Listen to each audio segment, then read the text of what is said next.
Om Sthapakaya cha dharmasya sarvadharmaswarupini avatara varishtaya Ramakrishnaya te namaha. We are continuing our discussion on this very interesting topic, Ramanuja's philosophy. So at the very beginning I clearly mentioned that Ramanuja's system is more of a system of theology than a spiritual philosophy. God, as he defines and as understood in his system, is the most dominant theme in Ramanuja. So in many ways it is very similar to the mainstream theological systems of Abrahamic tradition. A supreme creator God as an anthropomorphic system. Of course, there are glimpses of mystical insights going beyond the anthropomorphic interpretation of Godhead, as you find in many of the mystical ideas, whether in Judaism or in Sufism, and also, of course, in some of the most sublime aspects of Christian philosophical systems, theological systems like Meister Eckhart. But predominantly the mainstream system is more of a theological system. So Ramanuja comes very close to that.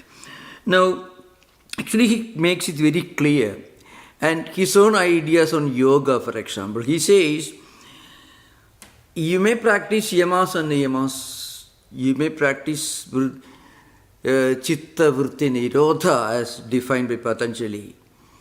But unless you have the grace of God, unless you pray to and meditate upon the Supreme Person, it's called Purushottama, or Shiva Narayana, you cannot reach the highest goal in spiritual life.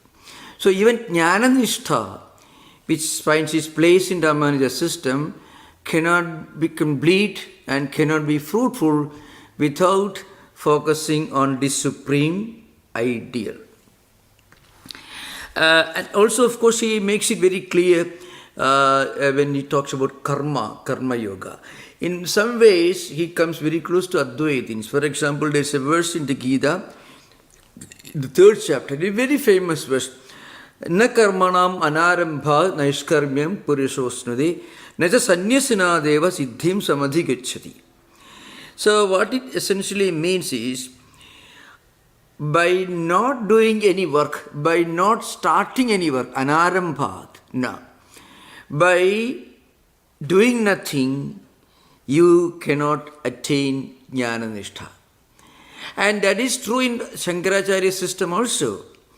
But jnana-nishtha transcends karma in Shankara's system. But Ramanuja's system, jnana-nishtha will not and cannot transcend bhakti. Because jnana-nishtha is still fruitful. It can be fruitful only if it takes bhakti along with that. Karma-nishtha is necessary in Advaita system. Karma-nishtha is very important.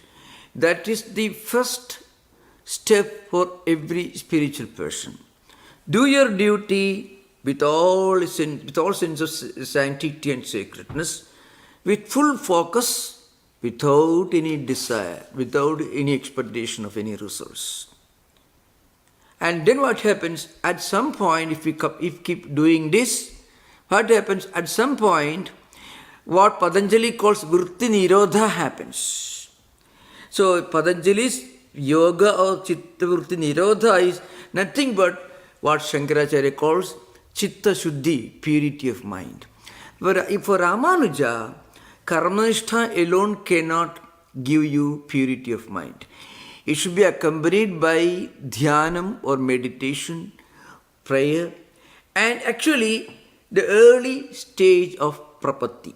So prapatti has got 2 dimensions. Prapatti as bhakti, very sadhana, and prapatti as sadhya, as ultimate destination, which of course the last word Anugulyasya Sankalpa, Pradigulyasya Varjanam, Rakshasridhi Vishwasa Gopturta Varandha, Atma Niksheba Karpanne Shadvidha Sharanagati. So Atma Niksheba is the central, the Anki, and there are 5 Angas. Anugulyasya Sankalpaka, Pradigulyasya Varjanam, Rakshasridhi Vishwasa Gopturta Varanam, and Karpanyam. So that means focusing on ideas, thought currents, emotions and feelings, understanding which is positive, which is conducive to development of prapatti or self-surrender, and avoiding, disregarding, rejecting all the contrary vrittis and emotions and feelings which go against the spiritual evolution of a devotee, and then a strong faith that God will protect me. Protect me. And looking upon God as the one single only protector. Goptrutva Varanam. The Gopta is only Sriman Narayana. And then Karpanyam. A sense of total helplessness. Consider becoming oneself a destitute. When you reach this state, then Atma Nikshepa becomes a fact. Actually, strictly speaking, it is a state of spiritual evolution if you travel the path of devotion. And remember, this prapatti and its elaborate interpretations in Vedanta Desika's books or in the Suti Prakashika of Sudarsana Suri.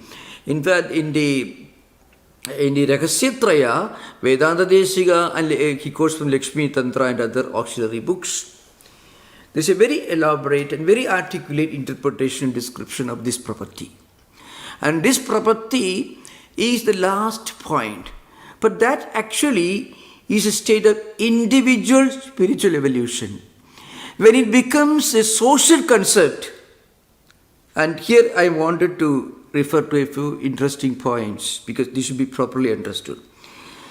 Self-surrender to God, just as Chitta Vritti Nirodha in Patanjali system, these are all essentially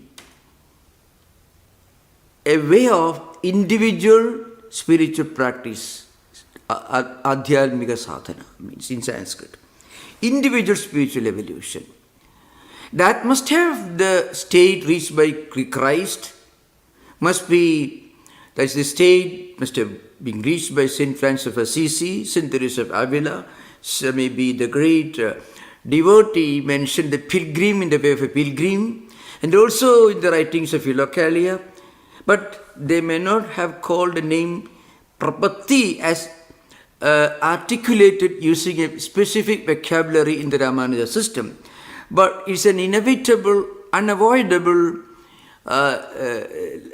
spiritual attainment that happens to any sincere devotee who practices pratyahara and dharana. That means taking our senses and mind away from all external objects, focusing them all onto God, and then meditating and engaging in different kinds of spiritual disciplines. When he reaches its fruition, for an individual sadhaka, it becomes prapatti or Sharanagati as defined by Ramanuja in Sharanagati Gadyam, is one of the Gadyatrayas, and also by Vedanta Desika in so many of his works. But it is not, and is not meant to be a way of life for an entire society or an entire nation. Just like Yoga Chitta Vritti Nirodha. See, you can have 1,000 people practicing yoga asanas, absolutely wonderful. But you cannot have 1,000 people reaching samadhi simultaneously. It is not a sports or a game, or it is not just a military formation or a training in a ground and infantry division. It is something that every individual should attain as part of spiritual evolution. If it is imposed upon a society or a people, it can be different. I can give an example. And this example is from the life of one of Ramanuja's staunchest and one of the greatest philosophers and theologians of the Vishishtadvaita tradition belonging to post-Ramanuja period. His name is Venkatanatha or Vedanta Deshika. One of the foremost philosophers of Sri Vaishnava system, Ramanuja system. I mentioned this some time earlier. Ramanuja was forced to flee from his native place and go to a place called Melkote in today's Karnataka, and there he established a Krishna temple. And also his influence as a great devotee of God, as a great mystic, as a man who always thought of God, it became well known, it became widespread. After some years, maybe I think around in the early decades of 14th century, something terrible happened. The temple where Ramanuja lived and practiced Kainkaryam, Seva, the Tirtha, Kainkaryam, all that he practiced under the instruction of his own teachers. That temple was invaded by a ruthless invader, Malik Kafur, who was a general of Alauddin Khilji, belonging to Khilji dynasty. And the temple was destroyed. It is said almost 12,000 priests tried to defend the temple by standing there in line, but they were all massacred. Then the temple was ransacked. The temple is a huge granite structure, so no one can destroy it. But whatever they could do, they did at that time. So, and then Vedanta Deshika was trying to escape from the place, but he had just one copy of Suti Prakashika, which is a well-known book written by Sudarsana Suri. According to some scholars, it is the work of a group of scholars, but it is attributed to Sudarsana Suri, a great philosopher. It's a commentary on Ramanuja's commentary on Brahma Sutras. That is a commentary on Sri Bhashya. So, this man, this great saint, being Vedanta Deshika, was a great Vaishnava, a great saint, a real prapanna. Somebody who has dedicated himself to the grace and will of the Lord, Sri Ranganatha. And when this massacre was happening, he fell down and he was clutching this single, only surviving copy of Suti Prakashika, and he died. I mean, he did not die, he laid there as if he is dead, like among the corpses and dead bodies. So the invaders came and thought this man is dead, they left him free. But later on he got up and of course he escaped, the book survived. Just before that something else happened. As he was going, trying to escape with this single book, Suti Prakashika, which Sudarsana Suri had requested him to preserve for the posterity. A few of the Vaishnavites in the locality, they got some crude weapons and were trying to organize to defend the temple. Vedanta Deshika told them, you don't do that because you have completely surrendered yourself to God. And they were all, of course, massacred, genocide. Now what it means is, so the question arises, a great mystical ideal should not ever become a national ideal for an entire society or a social ideal. It never happens. When the same idea is preached as a social ideal, then you have to listen to what Lord Krishna teaches in the Bhagavad Gita. Because the message in the Gita is meant for the individual, if it meant for the family, for society, and also for nation.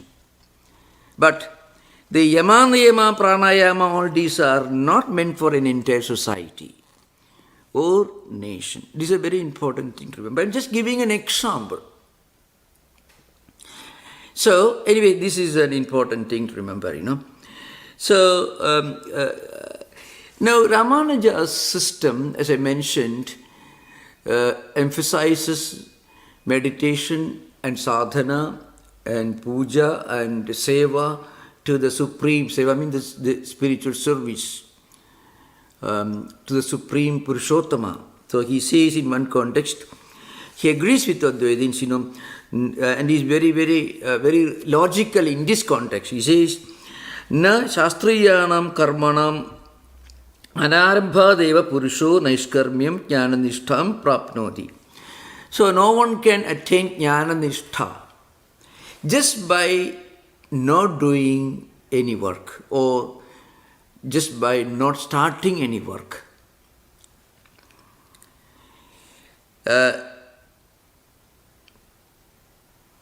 Nacha arabdhasya shastriyanam karmanam tyagad. And also not by giving up the work that you already started. Certain obligatory responsibilities that a person may have to take care of himself, take care of his family, take care of society. Just giving up, just running away from it, which is what Arjuna was trying to do in the Bhagavad Gita. He was actually trying to run away from duty. And Krishna caught him by the throat, by the collar, and forced him to do his duty. That's all about Bhagavad Gita. A man who was essentially a great warrior, a brave man, trying to run away from this field of duty, pretending to be a practitioner of Jnana Nishtha. But Krishna told him, no, you have to do your duty. And Ramanuja agrees with that in this particular book, By not giving up any work or your duty, you cannot become either a prapanna or a jnana nishthavan. Yataha anabhisamhita phalasya parama purusharadhana vishesya karmanaka siddhi syad. So, this jnana nishtha is the result of karma performed as worship of Parama Purusha or Purushottama, or in this context, Sriman Narayana. So, this Jnana Nishtha is the result of karma, sadhanas, spiritual disciplines performed with great dedication as the service of the Lord. Of course, here remember, there is one difference here. There is a very important difference between Advaita and Ramanuja system. Advaitins make it very clear that Atmajnanam or moksha is not the result of any activity. But Vishishtadvaitins tell you that yataha anabhisamhita phalasya parama purusharadhana vishayasya karmanaka siddhi syad. Ataha tena vina tam na prapnodi. Because the jnana nishtha itself is the result of karma, duties and responsibilities, rituals performed as worship. Everything should be done as a worship of the Lord without any attachment. That is anabhisamhita phalasya. Without any attachment to the result, the fruit of the action.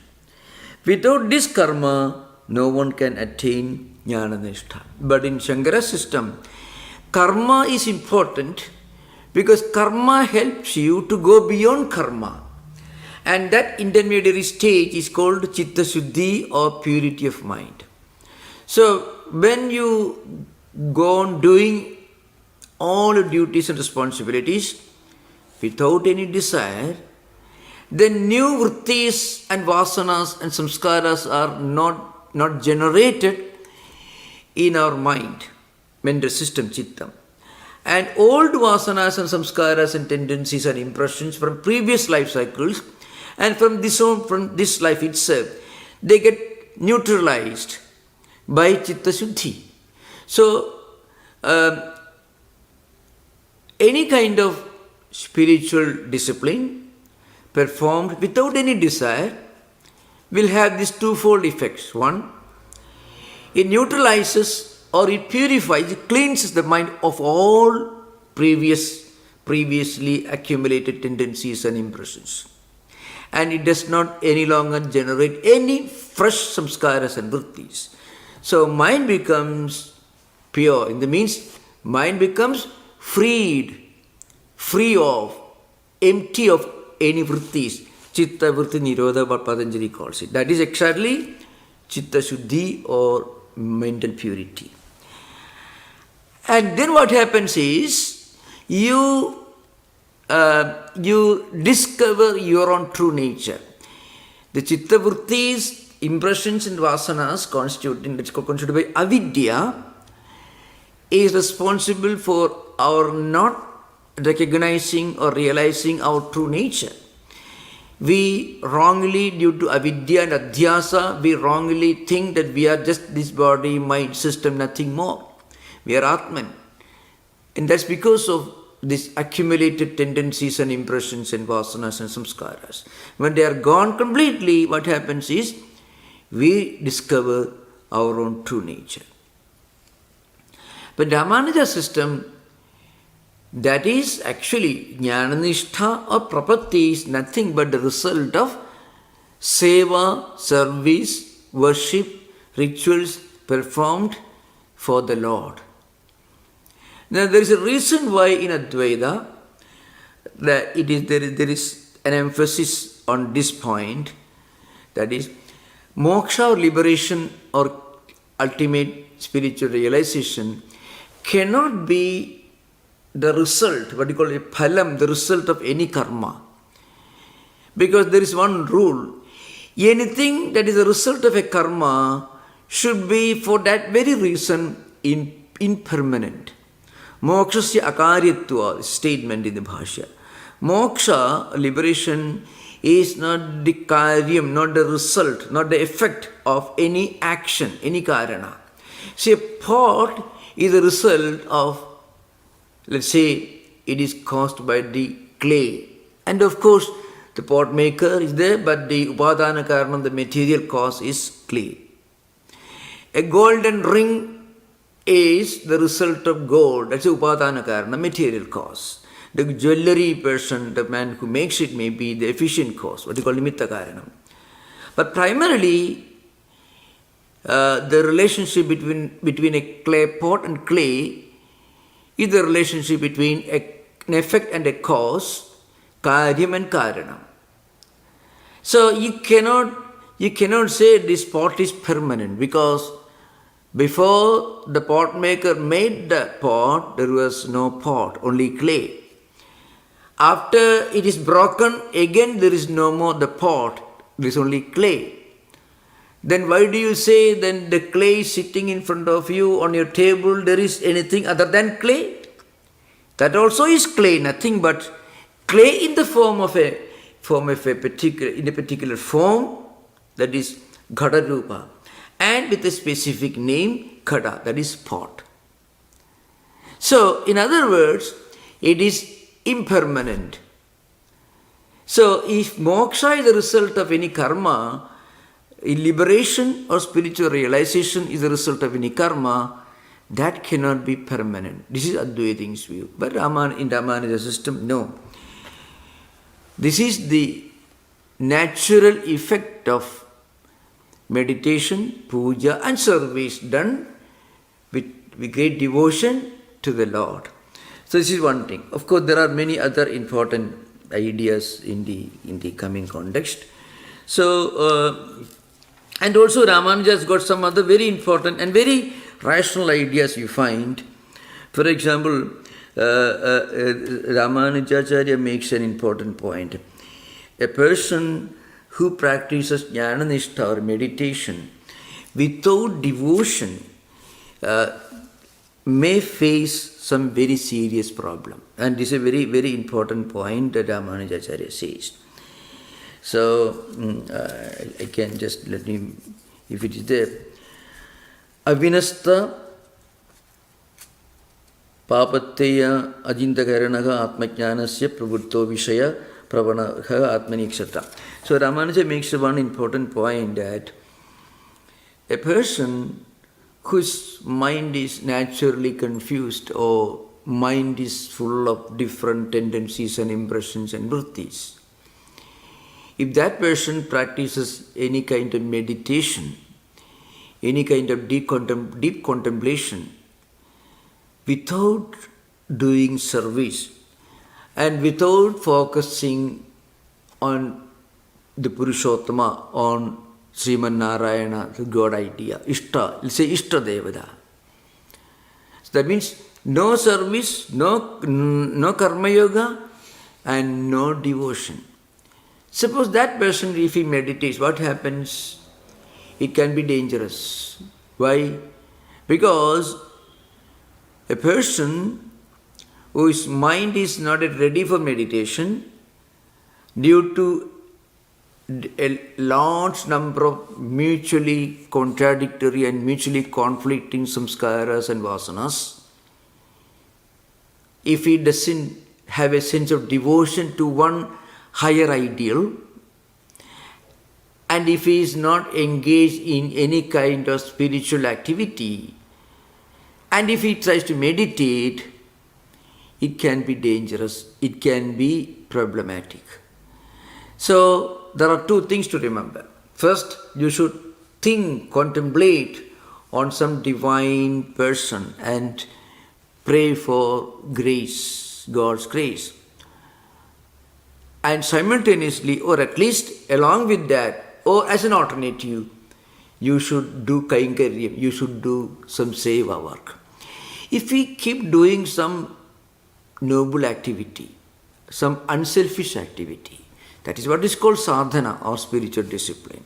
But cleaning the shrine in a temple or doing some service to people who are going to a holy place, let's say pilgrims, and as pilgrims, you try to clean the place. You find in many Indian traditions like Sikhism, they give a lot of importance to cleaning the place, doing seva, doing service in holy places. Because by doing that, you are spiritually evolving. We may not be aware of this. Without our being aware of, there are many things happening in the mind. When we do something wrong without being aware of it or with full awareness, it actually causes our mind to go down.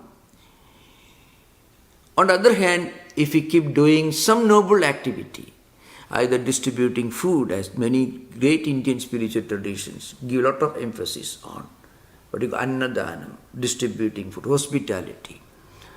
They go to pilgrim places, they distribute, let's say, winter clothing, Kali, Kambliwala, if we can see that in the Himalayan pilgrim centers. There are people who do that. It is done, they may not be doing much meditation, really speaking. By doing this, you find, without their being aware of it, perfectly they are aware of it, they know this works, mind is evolving. So, one can never be a bad person if he keeps doing good things all the time. That is one. And the second one is doing some spiritual discipline, like meditating or practicing in devotional singing. Or this also will result in the gradual ascent, evolution of the human mind. It means a lot of fresh vrittis and samskaras are generated, which help us to transcend the level of worldly empirical desires and fascinations.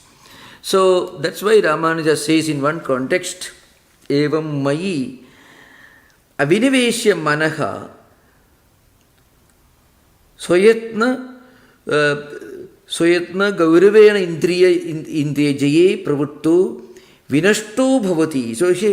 So somebody, a person without, who has not placed his mind on the Lord, who is not contemplating on the Lord, you see, from mayi aviniveshya manaha, without a person who has not kept his mind, not dedicated his mind towards the Lord, to spiritual thoughts, let us say, soyatna gauravena, means lot of strong faith, he is very proud, I can achieve great things. Indriya jaya pravutta, he is very proud, well, I can control everything. Without any humility, without showing any humble service, and without contemplating on the Lord. What happens? Vinashto bhavati. He will be lost. This what happens is people face problems in meditation. Actually, Ramanuja is revealing a great spiritual truth in these lines. These are precious instructions for spiritual seekers. Those who try to meditate when their mind is not ready, with a lot of confused thinking, and they are very proud of their ability to meditate and to make progress in spiritual life. That is why Soyatna Gauravena, they are very proud of their own ability to work hard, Indriya Jaya Pravartaka, and they are trying to control their senses, trying to meditate. What happens? Vinashto Bhavati. That person gets lost. Anirastha Vishaya Anuragasyahi Mayi Aniveshita Manasa Indriyani, etc. He says, somebody who has not given his mind to the Lord, that person, he gets into spiritual trouble. It's a very, very remarkable statement. Of course, in the Yoga Sutra, you find many such ideas. So first, our mind should be ready, because when we engage in some spiritual activities, or when we engage in some spiritual disciplines, yamas and niyamas become automatically generated in the mental system. It's an unconscious development that happens in the mental system. If any person who keeps doing good things may not know anything about spirituality, but just doing good things, if you find unconsciously yamas and niyamas, ahimsa, satya, asteya, brahmacharya, parigraha, shaucha, santosha, tapaswadhyaya, pradhana. Yamas and niyamas get automatically generated in that devotee's, in that person's mind. He may be even an agnostic. He may be an atheist.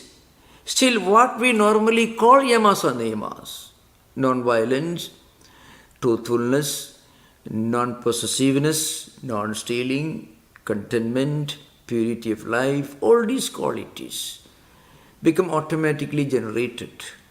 And then slowly that person will start thinking, well, is there something beyond this world? And slowly you find he will start his search for some higher truth. That may make him a devotee, or that may make him a spiritual philosopher. But without that, if a person tries to practice this, I have seen it can be problematic. I have seen in some cases, of course, should not mention, but still it's an important thing, so I should not avoid mentioning that. People who sometimes come to the temples of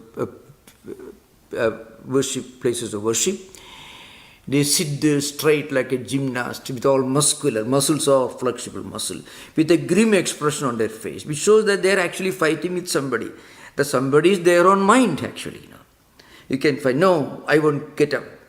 Because the mind is not willing to cooperate. Okay, come on and meditate, you're fine. The mind says, no, get up. Because mind is boiling. If the person goes and reads a newspaper, he is absolutely peaceful. But when he sits somewhere, mind is not cooperating, but he has strong determination. That is so Gauravena, as Ramanuja says. He will, no, I'm capable of controlling my mind. So he sits there with a grim expression. Muscles are bulging muscles. Actually, if you meditate, you should be relaxed. But this person is actually fighting, So give an example. And they normally face either headache, confusion, or in some cases, unfortunately, even delusions. This happens. So Ramanuja's books contain some very wonderful ideas. But he is very particular about one point, that is, Jnananistha and Bhakti minus devotion to God will not work and cannot work. And he himself says, Yadi sarvam karma parityajya kevalam jnananishtham adhikaroshi tarhi akarmanaste jnananishthasya jnananishthobadhikarini sarira yatra api na setsyati. You can find very similar lines in Shankaracharya's commentary on the same verse that he got mentioned. That is, Sharira Yatra means even carrying on this body. If you give up your duty due to your own arrogance, no, I will not do my duty, then you will not be able to physically even survive in this world. So Ramanuja himself says, Idi sarvam karma parityajya. If somebody abandons, gives up all work and engages in jnana-nishtha alone, without, of course, any real devotion, and devotion should express in the form of contemplating on the Lord. We call it Purushottama Dhyana. Then what happens? You won't be able to even maintain your body. Sharira yatra api na sirsiti. Then he says, Yavar sadhana samapti Sarira dharanam cha avasyam karyam. So, at least you have to continue carrying a healthy body. You should take care of your body and keep it strong and healthy. At least till you reach the goal of all spiritual disciplines. So that's why, and of course, in the commentary on the Bhagavad Gita, Ramanuja quotes Ahar Shuddho, Sattva Shuddho, Drupasmati, all the Chandogya Upanishad mantras, he quotes very, very liberally. It's a very, you find Ramanuja's commentaries contain some very wonderful ideas. But you have to keep in mind, Ramanuja considers that any spiritual discipline, whether it is Jnana-nishtha or yoga, Patanjali yoga disciplines, they will never be effective without service to the Lord and without contemplating on the Lord, without doing some worship or spiritual disciplines. It's a very important point. Remember, of course, that's why even mantras in the Brihadaranyaka Upanishad, which are obviously Advaitic, with a strong Advaitic leaning, Ramanuja will turn it in the direction of Vishishtadvaita. Ye prithivyam tishtan prithivyam antaraha ye prithivī naveda yesi prithivi shariram ye prithivyam antaro yamayadi sa atma antaryami amrita. That is famous mantra in the Antaryami Brahmana, one of the most well-known sections of Brihadaranyaka Upanishad. Antaryami Brahmana is one of the most well-known celebrated portions. He says, the one who dwells on this earth, but is within it, but the earth doesn't know it, but whose body is this earth, and who restrains and governs it as Antaryami dwelling within. That is the Antaryami inner controller.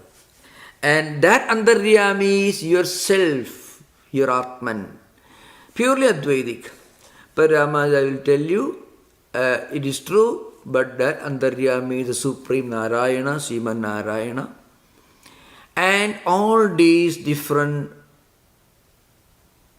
living beings, jivas, and all the objects in the empirical world, that is Achit, jivas are Chit, and all the living beings are Achit.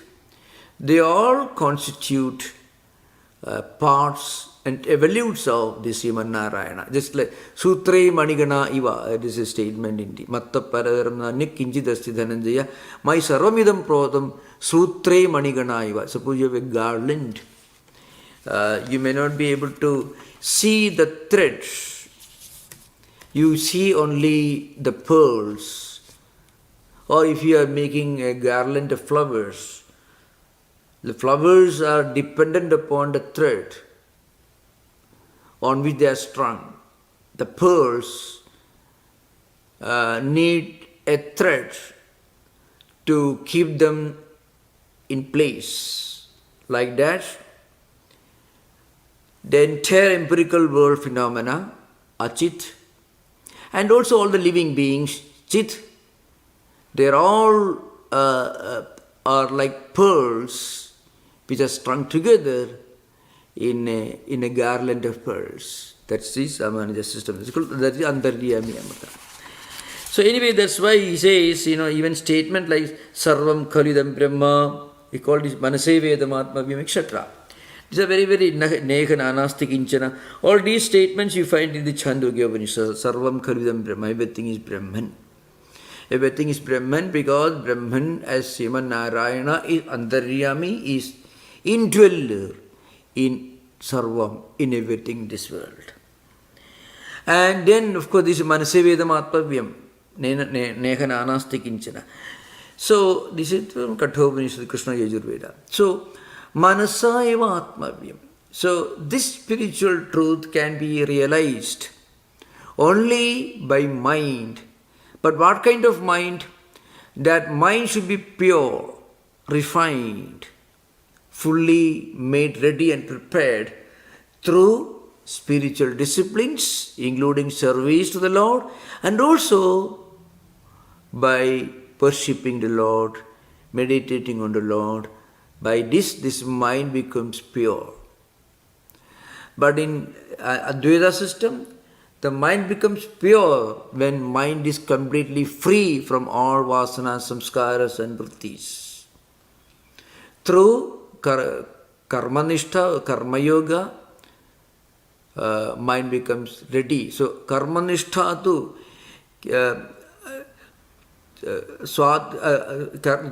karmanishta tu न स्वातंत्र्येण पुरुषार्थ हेतु कर्मनिष्ठा तो न स्वातंत्र्येण पुरुषार्थ हेतु कर्मनिष्ठा or karma yoga cannot independently lead you to purushartha. That means the highest spiritual realization. Jnananishta to स्वातंत्र्येण पुरुषार्थ हेतु अन्यान अपेक्षा. Jnanasami, that is Aham Brahmasmi, the Mahavakya. When you get instruction from Guru Tattwamasi, then you go through Anusandhana and Manana, that is Prajnanam Brahma, Brahma, etc. Finally you realize Aham Brahmasmi, that experience comes. And beyond that Aham Brahmasmi Vakya, there is a real anubhuti or experience. That's how a person attains moksha in Advaita. In the Ramanuja system, through karmas, through rituals, through seva, service activities, mind becomes purified, and that mind eventually becomes an instrument for reaching prapatti, sharanagati, the highest devotion. And then one realizes the Supreme Person. This is the Ramanuja system. Anyway, so of course there are important statements in the other important works here. For example, in the Sribhashyam, Swarupa Nirupana Dharma Shabdahi Dharma Mukhena Swarupamabi Pratipadayanti Tathahi Sutrakaraha Tad Gunasaritva Tad Vyapateshaka Prajna. This is Brahma Sutra. It is from the second chapter, third pada, 29th.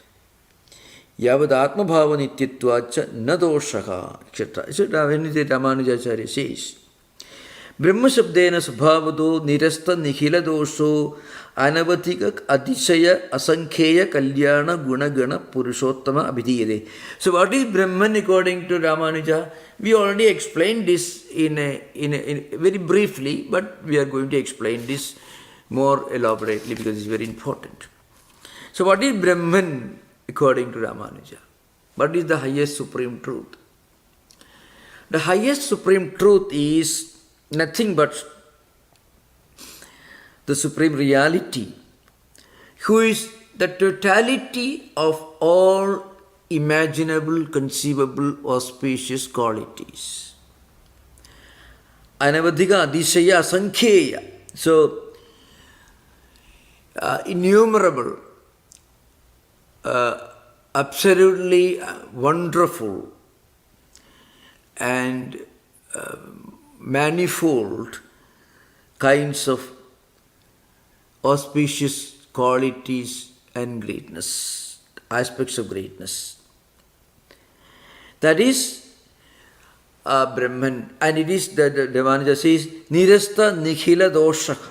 That is Sri Bhashya. Nirasta Nikhila Dosha. It is devoid of, free from any kind of inauspicious aspects, free from any kind of drawback. So if you can think of God as the totality of all that is most wonderful, most innumerable, auspicious qualities, aspects of greatness.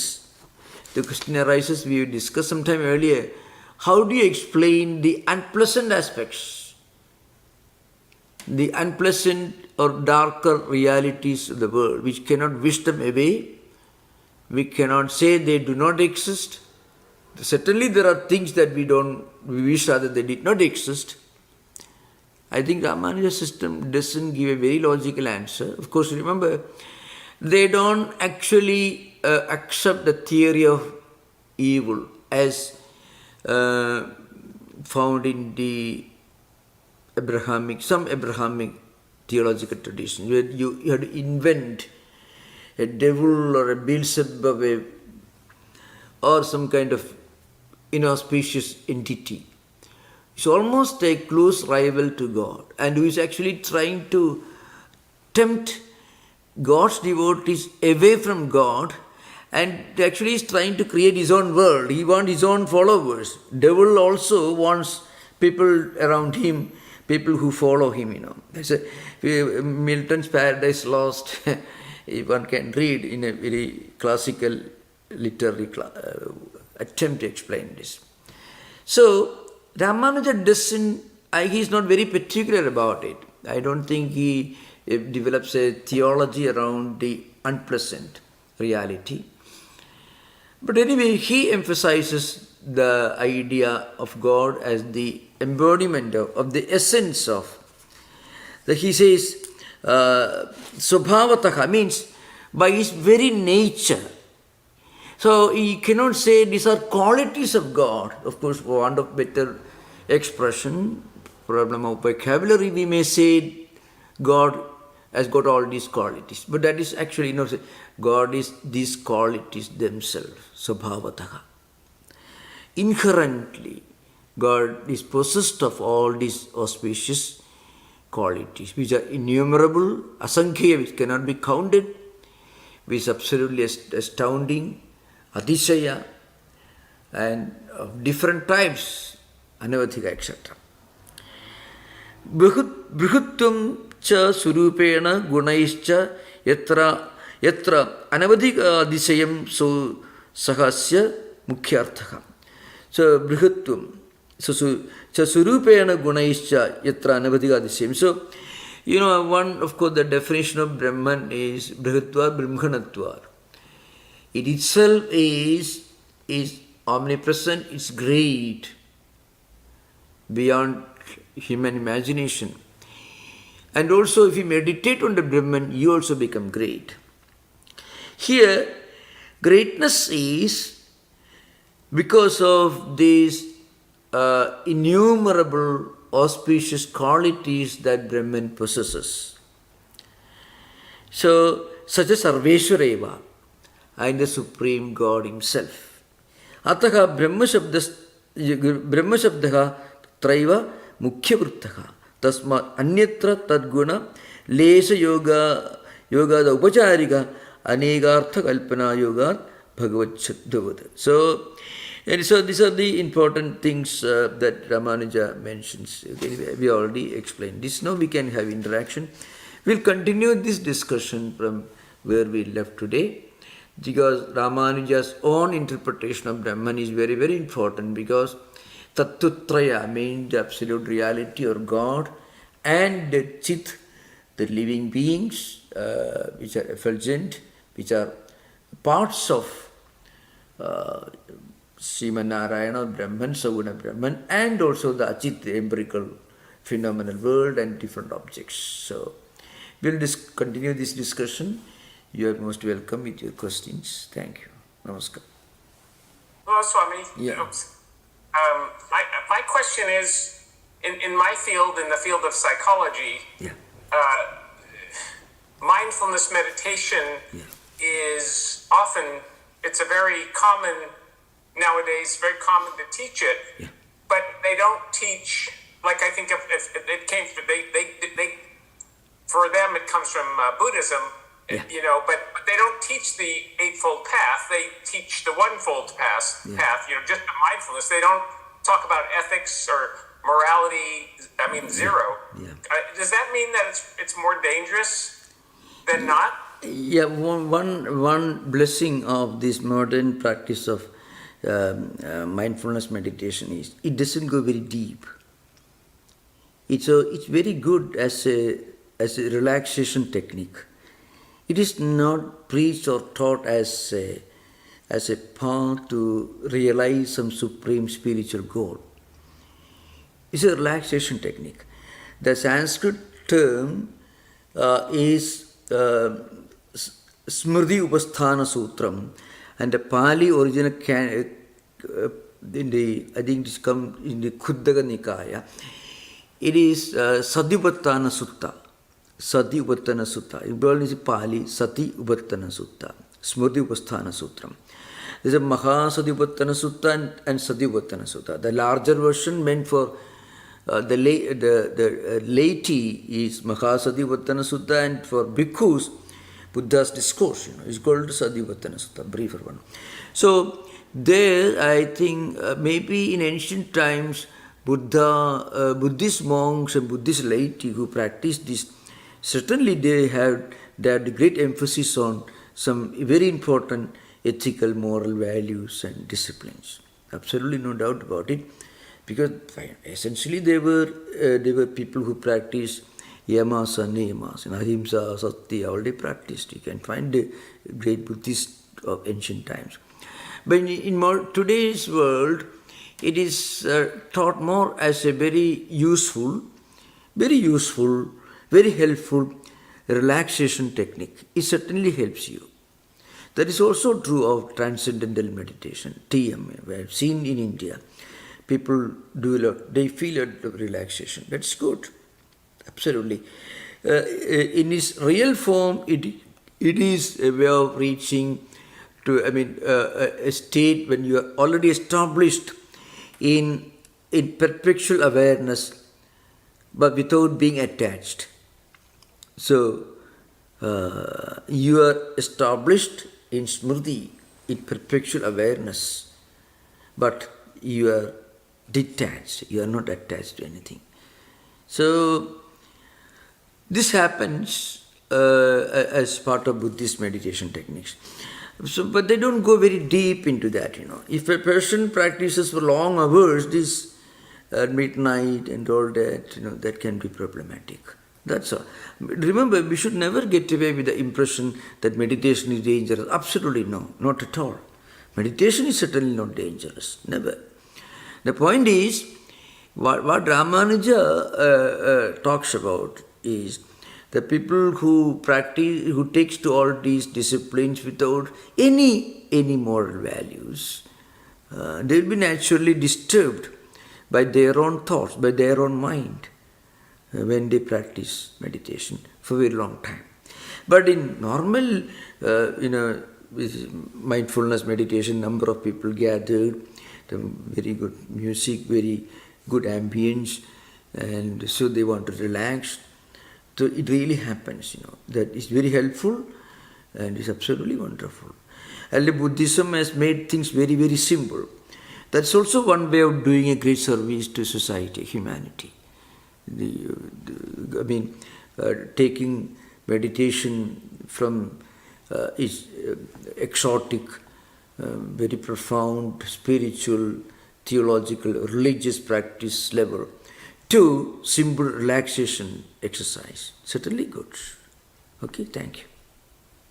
Swami, kind of just building on what David said, if meditation is untethered to any godliness or spiritual goals, isn't it just like calisthenics? It's just a way to make an individual more powerful by a relaxation technique to achieve whatever good or bad ends that may come from that? Or is there some kind of intrinsic goal, that something inherently good about the process, even if it's not tethered to something ethical or for God seeking. No, that's true. Meditation does have an inherent intrinsic value and usefulness. Whether you connect it with any religious tradition or even spiritual tradition or not, it's just a value. Because for some time in meditation, you try to take yourself away from you. I hope you explain. We are taking ourselves away from our own mind. If anyone continues this practice, you find you'll be able to observe your own thought currents if mindfulness is done properly. We will be able to detach ourselves from our own mind. And this happens in Buddhist meditation.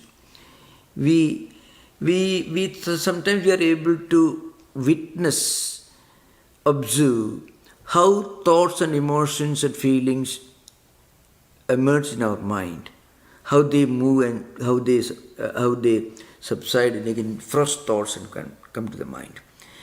We are observing because we are detaching ourselves from our thoughts. We cannot observe something unless we are apart from it, we are different from it. I cannot observe a chair if chair and I are the same. So normally in our life, we identify ourselves with our emotions and feelings. There is no difference. We closely identify ourselves with our anger, with our hatred, with our hunger, with our thirst, happiness and unhappiness. We identify ourselves with what happens in our mind, emotions and feelings. In any kind of meditative practice, when you sit in a relaxed mood, you suddenly start observing mentally so many thoughts and emotions and feelings emerging in your mind. Slowly you are able to observe, you become aware of what is happening in your mind. When you become aware of it, you are detaching yourself from them. And when you detach yourself from those emotions, you feel relaxation. The more one can detach our mind from its vagaries, the more we will be able to feel this relaxation. Because to that extent we are de-identifying ourselves with our emotions and feelings. Oh, I am getting angry right now. I should not be angry. Absolutely stupid to get angry. When you think that you become less angry, really. It happens simultaneously together. I am becoming somebody who says, well, I am becoming fearful. There is no point, absolutely irrational. I am becoming unnecessarily worried about something. When you become aware of the fact that you are getting worried about certain things without any reason, slowly you become less worried, because you are creating a gap between you and your worry. Your worry becomes your object, the object you are observing. You become the subject, your worry becomes the object. So a gap is created between the two. And if you can widen this gap, we become more relaxed. So mindfulness actually works like this. I have not yet come across, not participated in any of the mindfulness sessions, but frequently people come to Vedanta Society, those who give mindfulness training in different places, including in medical institutions. They come, they discuss these things. I am giving my views based on the text Mahasatyupatthana Sutta. I gave a retreat, I think with about 7 or 8 classes a few years ago before COVID, on the Satyupatthana Sutta in the Pali canonical work in the new temple. You may be able to find it in the YouTube, old videos. Okay. Thank you. Yeah, thank you. I shall add something more, very important. You raised a very, very important subject. The ultimate goal is to reach the state of Tathagata, Buddhahood. Even mindfulness is designed to take you to Buddhahood. That's a long distance. But still, even the beginner will feel a great relaxation. Even a small little bit of Buddhahood is a very relaxing experience. Okay, thank you for the question. Yeah. Swamiji, Yeah. You were talking about Ramanuja sidestepping the issue of evil or the unpleasant things that happen in the world. I'd like to know what Advaita or Vedanta's perspective is on the topic of evil or the unpleasant things that happen. Yeah. We were talking about all of the auspicious qualities of God, but then we have all these unpleasant things that happen, and then that are called evil. Yeah. What is Advaita's perspective on this? Yeah. No, Advaita, I shall explain this. Advaitins consider that even if you define God just as the totality of all that is auspicious, even that definition is a limitation to the supreme reality. Any definition is a limitation. It's like you're putting a frame, like a photo covered with a frame on all the four sides. So a definition is always a limitation. So a definition you cannot define anything that is infinite. Definition implies finitude. So that's the real epistemological reason. But then coming to subject, Advaitins also do not develop a very, very systematic theory of error as such. Though they approach the theory of error, not theory of evil. What they say, it is due to ignorance that a person becomes evil or wrong. Ignorance. Due to the fact that he or she is not able to realize his real swarupa, his real entity, that is the all-pervading divine reality. And again, it takes us beyond both good and bad. That's an important thing.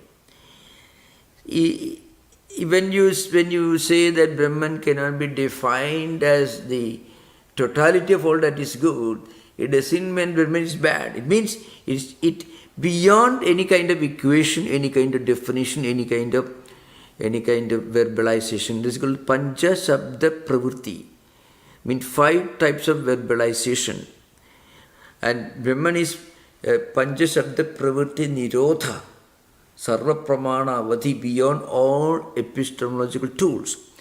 5 conditions of verbalization in Vedanta.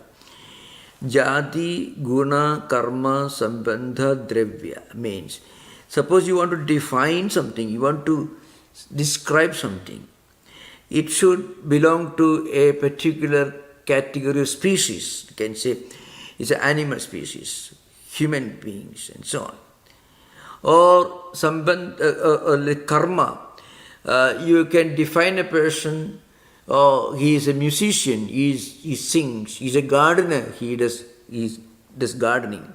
So you are defining him on the basis of what he does. Sambandha, relationship, you can say he is my friend or my brother or something you can say.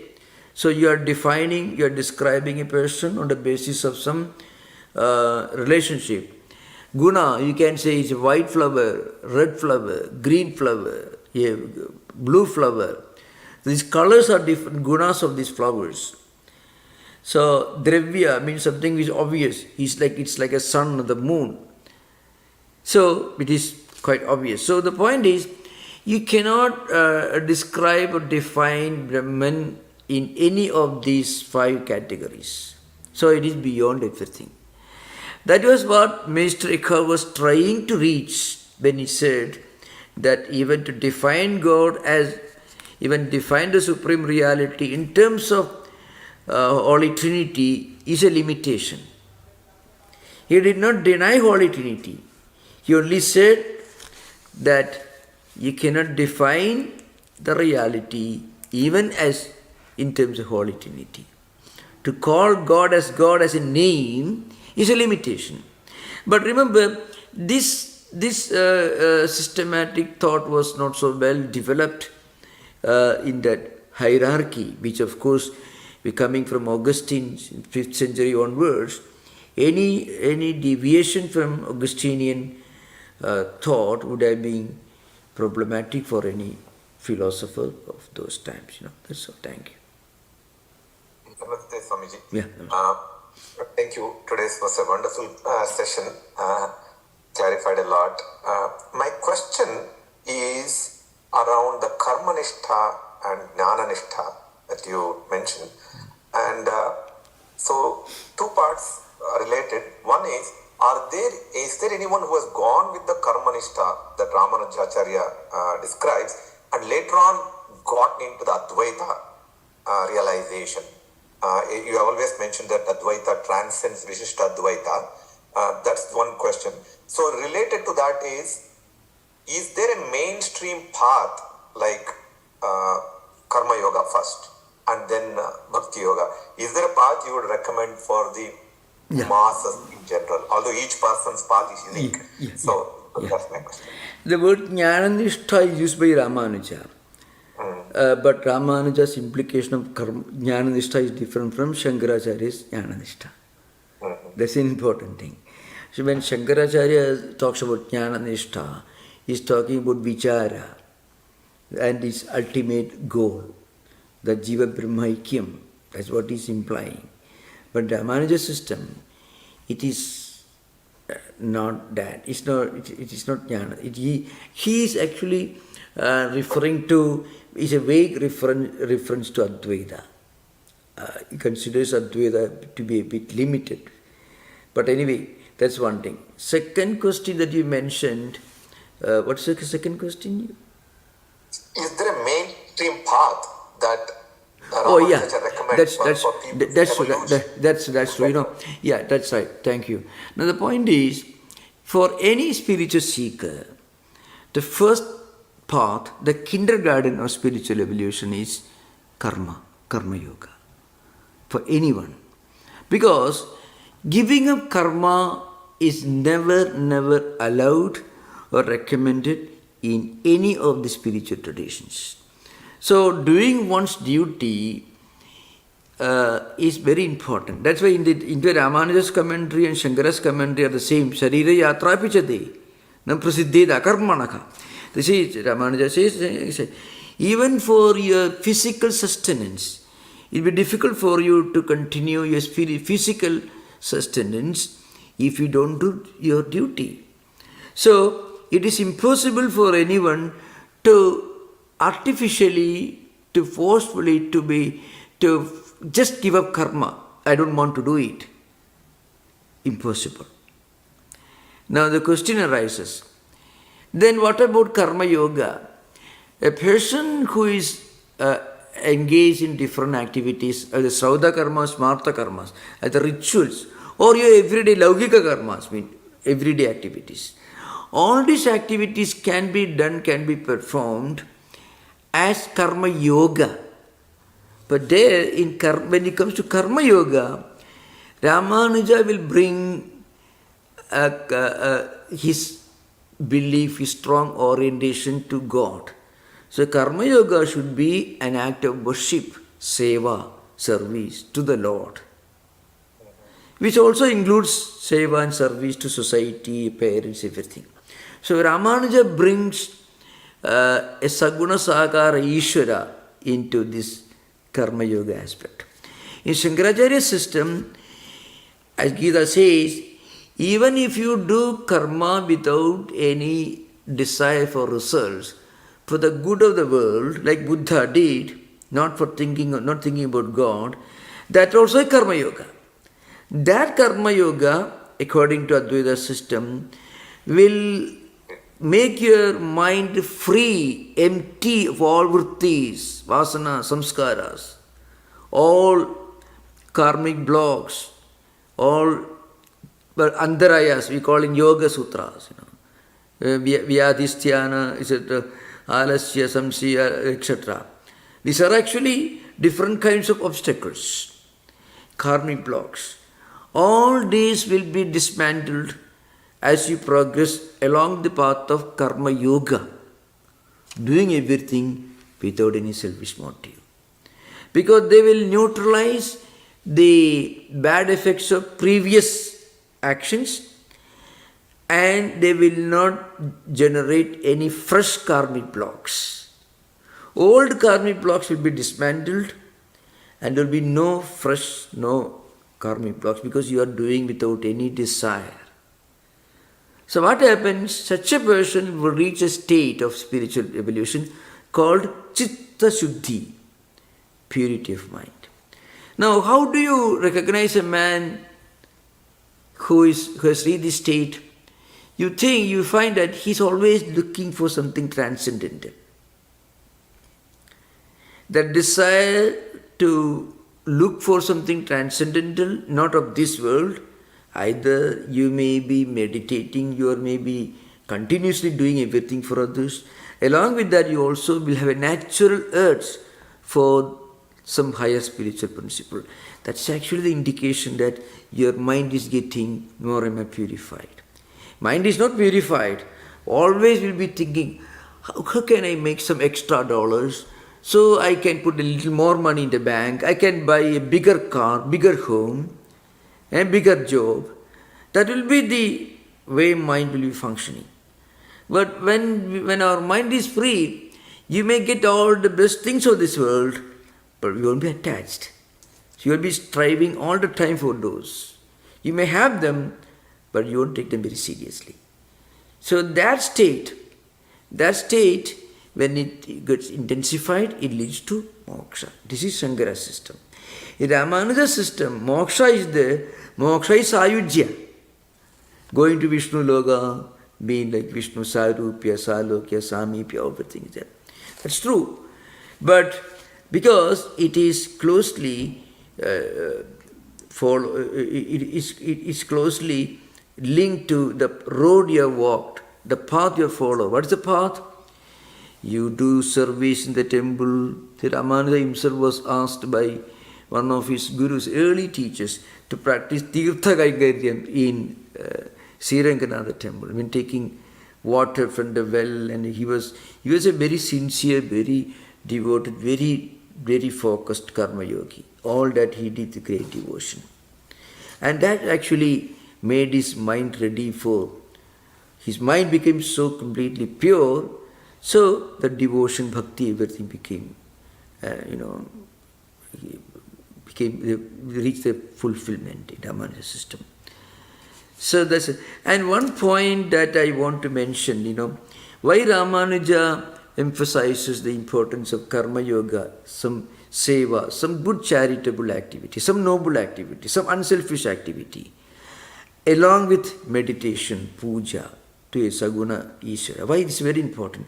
Actually, it is really dangerous for a person who is fully engaged in worldly activities, lot of greed, lot of anger, lot of ambition, working 15 hours, 16 hours, 17 hours a day, and come home in the evening, maybe at 10 o'clock at night, and meditate. Very dangerous. Because that mind is not ready to meditate. First of all, if he tries, blissfully his mind will not allow him to meditate. He may get up from his meditation seat and open a TV. Actually, it will save him. But if he persists, he will have a lot of delusions and hallucinations. He will say, I had a vision. I myself, I don't want to mention, I have met many people. Say Kundalini is reaching Jigsakasrara, and they had a vision of Shiva. Shiva told, one person told me, Shiva told him, no, you should take care of the world. All this, if you tell that person is a hallucination, delusions of grandeur, one of the problems, delusions of grandeur is inevitable for such persons. Those who, Ramanuja says, Swa Gauravena, means by proud of his own ability. So Yatna Gauravena. I can do everything myself. That strong determination is certainly a great help for every spiritual seeker, but should not be without God's help, without anybody's help, I shall become a Buddha. That's a direct road leading to craziness and delusions. I shall become a Buddha in a month of practice. Absolutely crazy. Absolutely the wrong path to take. That happens. That's why Ramanuja says, Soyatna Gauravena. And he says, Vinashto Bhavati. That person gets lost mentally. All the delusions and hallucinations that you come across, and this happens only to people who do extreme practices. Otherwise, it doesn't bother. If a person prays and meditates every day evening, half an hour, absolutely no problem. It's helpful actually. But people who take to extreme limits, that's what Ramanuja may be implying, It's a fact. You heard of Swami Shivanandaji, Rishikesh Shivanandaji, when he first started his classes. He used to give caution to practitioners, especially those who should not do too much of pranayama. It should be slowly, stage by stage, one should evolve. Okay, thank you for the question. Pranam Swamiji. Yeah, namaskar. You talked about meditation. I wanted to know what are your thoughts about Vipassana? Is it just for relaxation technique or a path to deeper spiritual realization? I have not made a very close study of that system of meditation. I know a little bit, but I am not in a position to give my opinion about this because I am not competent to give an opinion because I have not made a close study of the subject. Okay, thank you. Thank you very much for those questions and also for the active discussion. Okay, we'll continue our class next Sunday. Thank you. Om Shanti Shanti Shanti Harihi Om Tat Sat Sri Ramakrishna Pranamastu.